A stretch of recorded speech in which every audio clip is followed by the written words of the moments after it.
lending aid to communities that are just being devastated right now by fires. A big thank you to the crews who are assisting with this fire for your bravery and your service.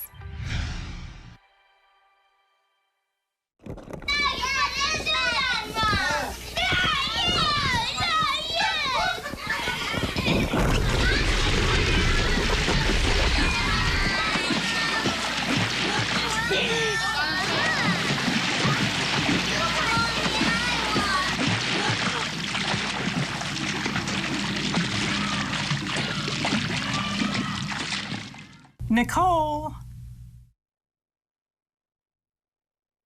It's going to be a hot one out there today. Stay cool.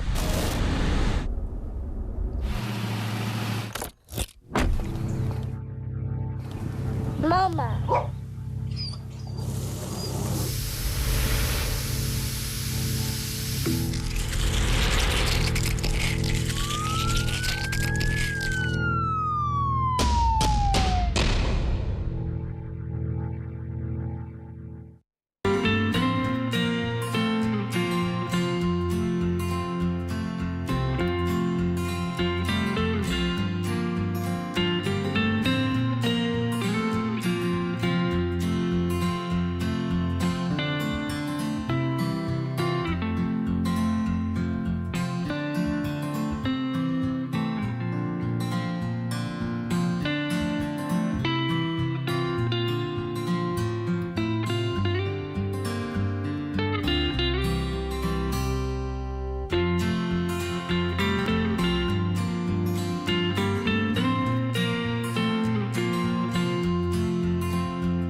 Let's meet your surprise city council.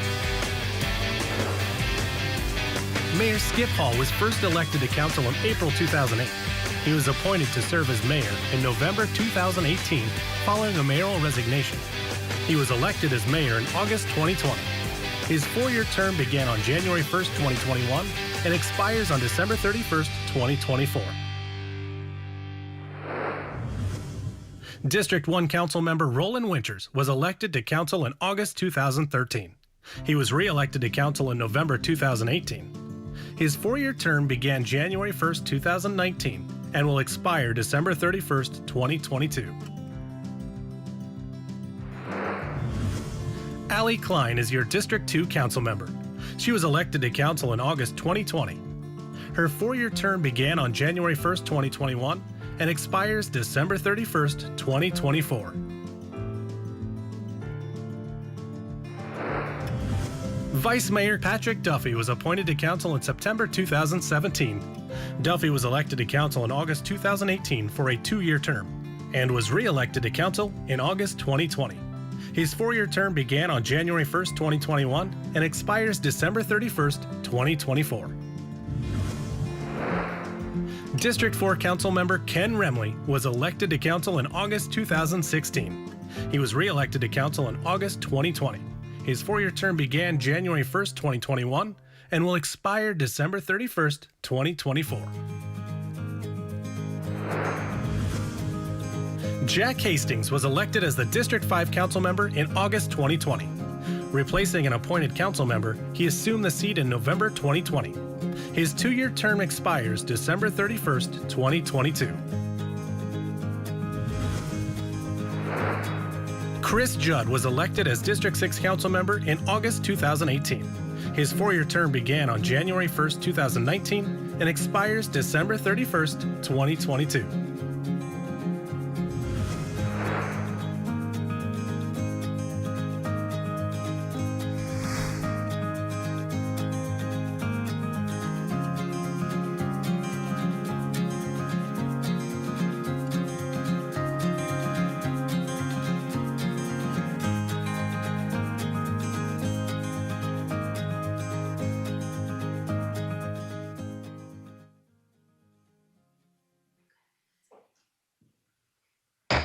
I'd like to call this regular city council work session of November 16th to order.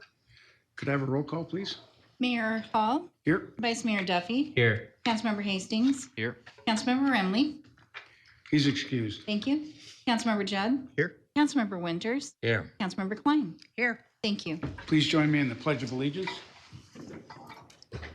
I pledge allegiance to the flag of the United States of America and to the republic for which it stands, one nation, under God, indivisible, with liberty and justice for all. All righty. We just have one item on the work session. Could you read that for us, please? Yes, and for the record, we have no call to the public. Right. Presentation and discussion pertaining to a zoning text amendment, ZTA, to the Surprise Land Development Ordinances, LDO, to improve clarity and remove conflict, case FS 21-413, ordinance 2021-17. All right. Welcome, Trevor. Thank you, Mayor and council members. Yeah, this is a staff-led zoning text amendment in an effort to clean up some of the language in the LDO and remove any conflicts. As you're all aware, back in January, we adopted the new zoning code under the name of the Land Development Ordinances, which replaced the old SUDC. And as you can imagine, under such a large overhaul of a zoning code, there were some few things that were overlooked or we weren't able to iron out until we were implementing them. So as I run through these, you'll see some of these were inadvertently left out or left in, or things that just had conflict as we were trying to implement them. So this first change here is with regards to the procedure table. The MLD, minor land division, and corrective plat, those two are, they're actually, the appeal board is the Board of Adjustments, not the City Council, and it states that in the text, but in this table, it was inadvertently placed under the city council column. So this will just correct that column so that it matches the text and what is required by law. This next is along the same lines. Preliminary plats do not require neighborhood meetings. So just cleaning up that language, removing that those two words from this text. So Trevor, on this one, so there will be no need for a preliminary plat. So the requirement, thank you, Mayor. The requirement for a preliminary plat still stays. There is no requirement for a neighborhood meeting by statute for a preliminary plat. So this was just an inadvertent inclusion of that language in there. Okay. Conditional use permits will be approved by the Planning and Zoning Commission and can be appealed to the City Council. So this is an effort to clarify that, and this comes with an accompanying City Code amendment as well, so that we can be sure that we're following statute and have this appealed decision be in both the LDO and the City Code.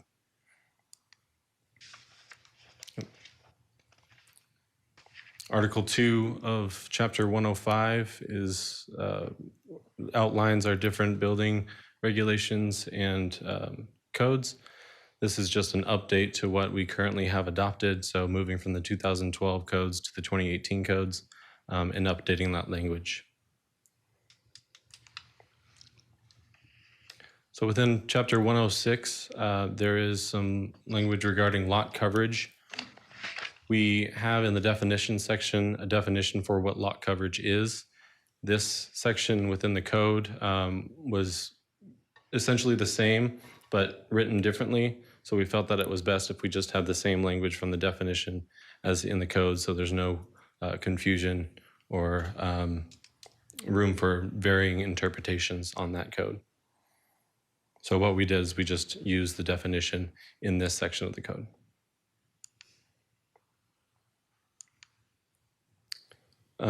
Through advice from legal, places of worship must be allowed in any place that we already allow a place of assembly. So this is a clarifying of that use table to make sure that we have a P for permitted in every zoning district that we currently have a P for permitted for places of assembly.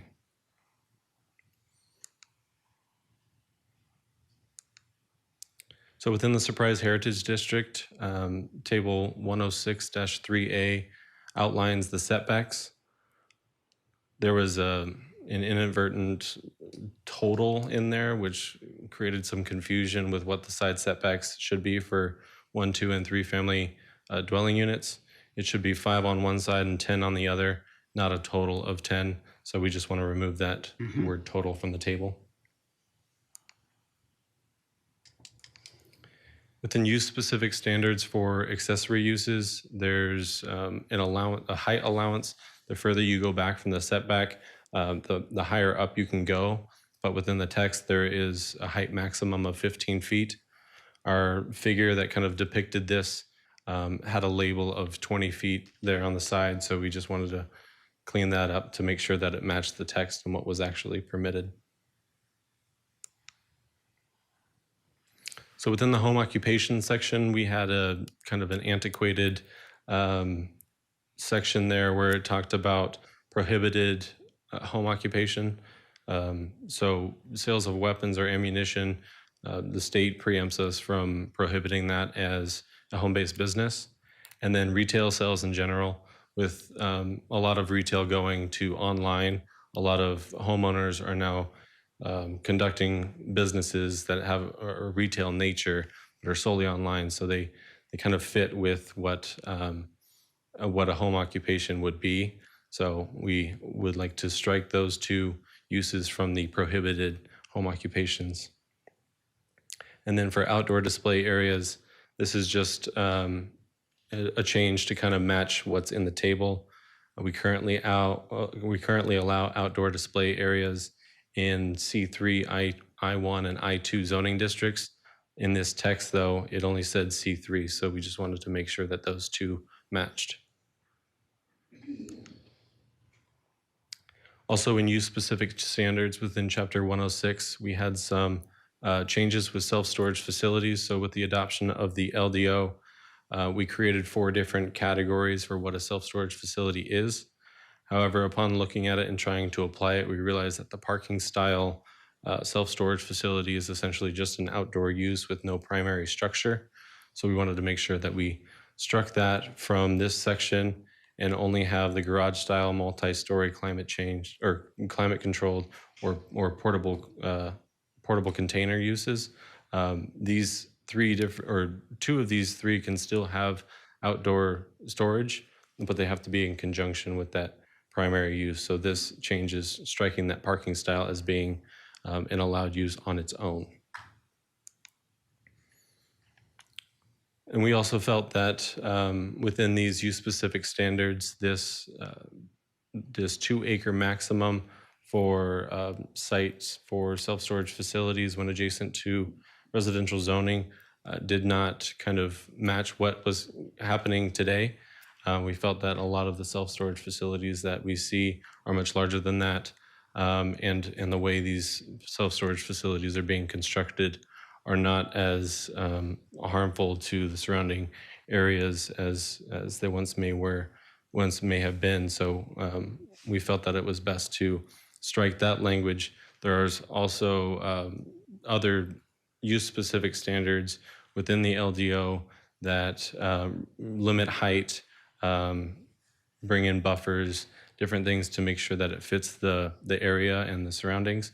So we felt that those other use-specific standards kind of address that, those incompatible or compatible uses.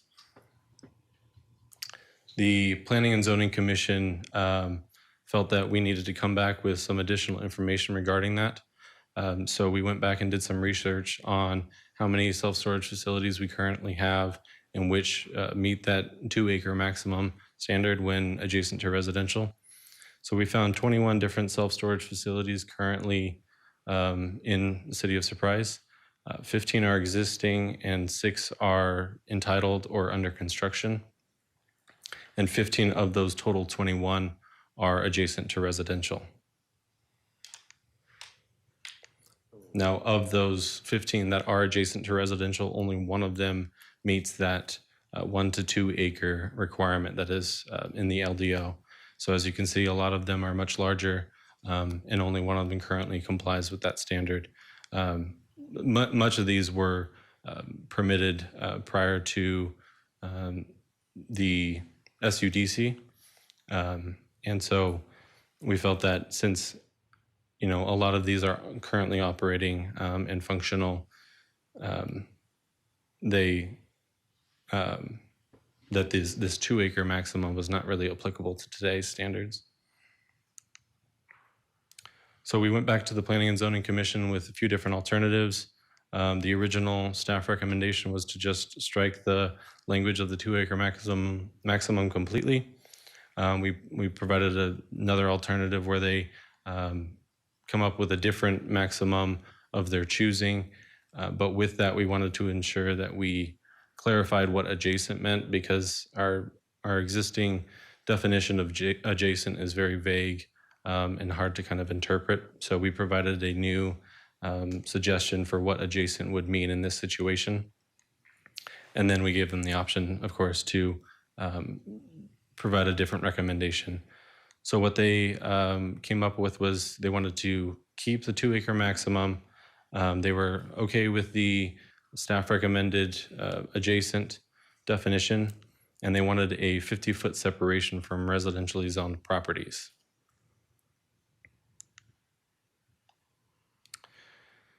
So another use-specific standard that we had was regarding vehicle fueling stations.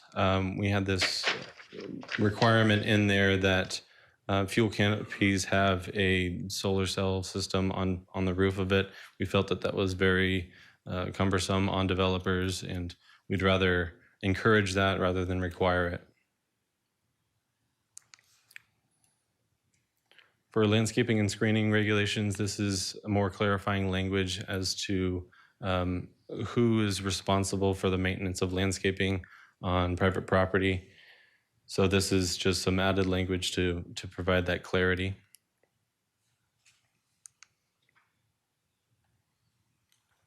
And then some additional language to kind of further dive into that as to who's responsible when there is a violation on landscape maintenance. What kind of processes can the city go through? So it gives us some teeth when we have a violation with landscape maintenance. And this is just continued of that. There was also multifamily was inadvertently left out of section 107 2.4 with regards to landscaping in parking lot areas for multifamily non-residential in the setbacks and in the parking lot area. So this is just adding multifamily into that subsection title. And if you'll recall, not too far back, we went through a sign code update that kind of overhauled our sign regulations and updated them a bit. In that, we have regulations regarding lighting for signage.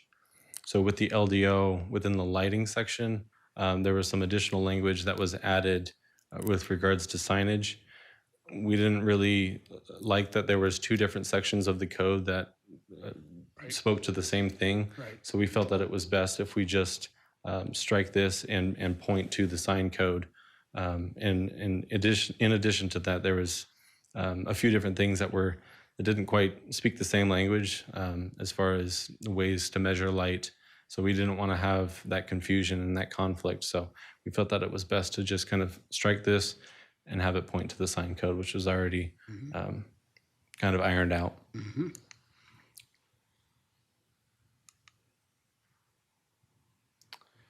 This is the change regarding parking and driveways in residential districts. So the current LDO has R1 and R2. We wanted to make sure that we didn't leave out the residential overlay within the Surprise Heritage District. So we added that. And then there was also something that was in the SUDC that was left out of the LDO with regards to a maximum of how much of your lot frontage can be driveway. So this puts back in a 30% maximum of your of your lot frontage for driveways. But of course, each lot is permitted up to an 18-foot wide driveway. And this is the minor change. There was the word 20 was left out, so we wanted to make sure that that was put back in there.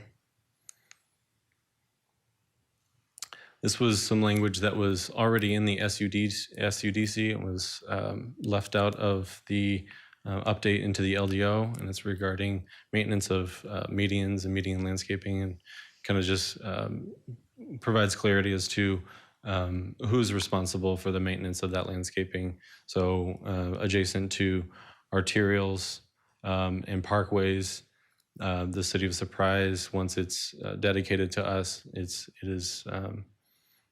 it's our responsibility, but on any other roads or on public private property, it's the adjacent development's responsibility.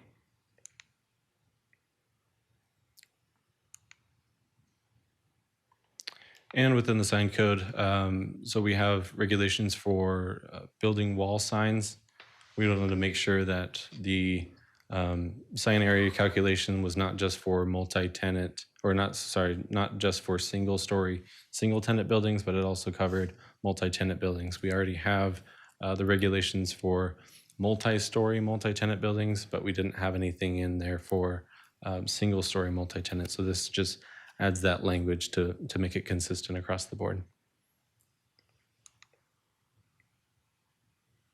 When it comes to development impact fees, we use gross floor area to calculate some of those fees, depending on the project. We didn't have a definition for what gross floor area was or how it should be calculated, so we just added a definition so that it was clear how we were getting to that number. And then this is the accompanying city code update or city code amendment that mirrors the LDO amendment for conditional use permits. So as I stated before, we went to the Planning and Zoning Commission. They recommended approval of the text amendment, but wanted us to come back with additional research on the self-storage facilities.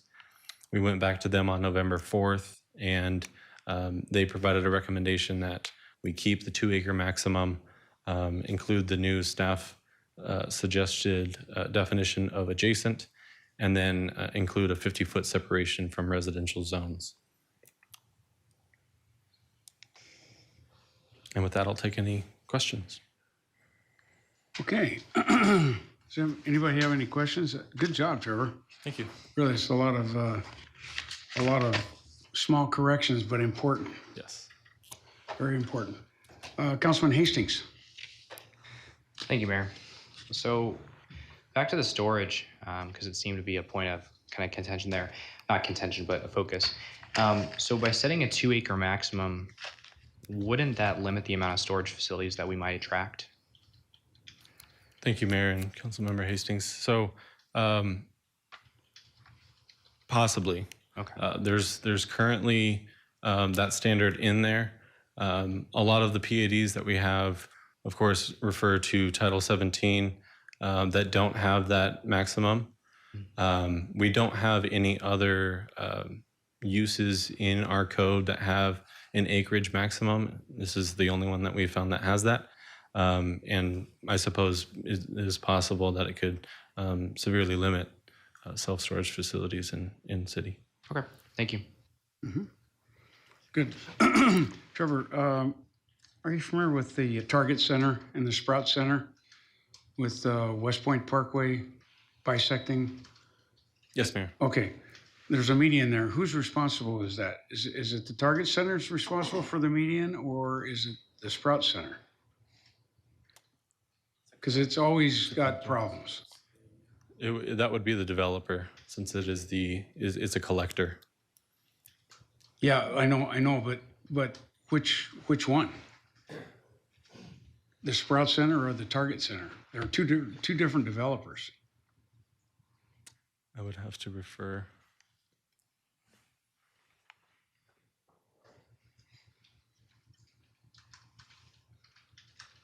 Mayor, members of the council, good afternoon. Historically, from a code enforcement perspective, how we have treated that is we cite, we kind of draw a line down the median and we'll cite or notice both of them. That's how we have addressed that particular situation in the past. Okay. So anytime you have something where you have kind of a common element shared by 2 property owners, then we'll treat both property owners and there's another one manner. Between the 99-cent store center and the Wendy's center, right? Yes. Same thing. So you notice both of them. Yes. Yep. That's historically what we've done in the past. And then you just hope they work it out between them. Well, ultimately, if they don't, then we would also then follow up with citations to both parties. I see. But I believe typically we've maybe not always a fast response, but we've always been able to get a response. Okay. So. Yeah, because they're a constant issue. You know? Understood. They just get forgotten about, and they look like, right, Jack? Yep. You know? And Councilman Remley's not here, but I know he gets real concerned about that median between 99-cent store and Wendy's, you know? So I will pass that along to Tiffany Kopp, who oversees code enforcement, and make sure that we have the inspector monitor those 2 areas. Super. Okay. Thanks, Chris. Thank you. All right, that's all we got. Good job, Trevor. Thank you. Okay, that's all we got. I'll entertain a motion to adjourn the workshop. I move to adjourn the workshop. Second. Been moved and seconded. All those in favor say aye. Aye. Aye. We're adjourned.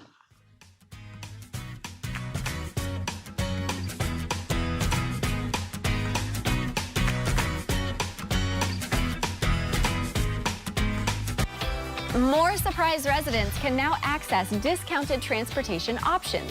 The city has chosen to expand Valley Metro's Ride Choice program to include veterans and higher income limits.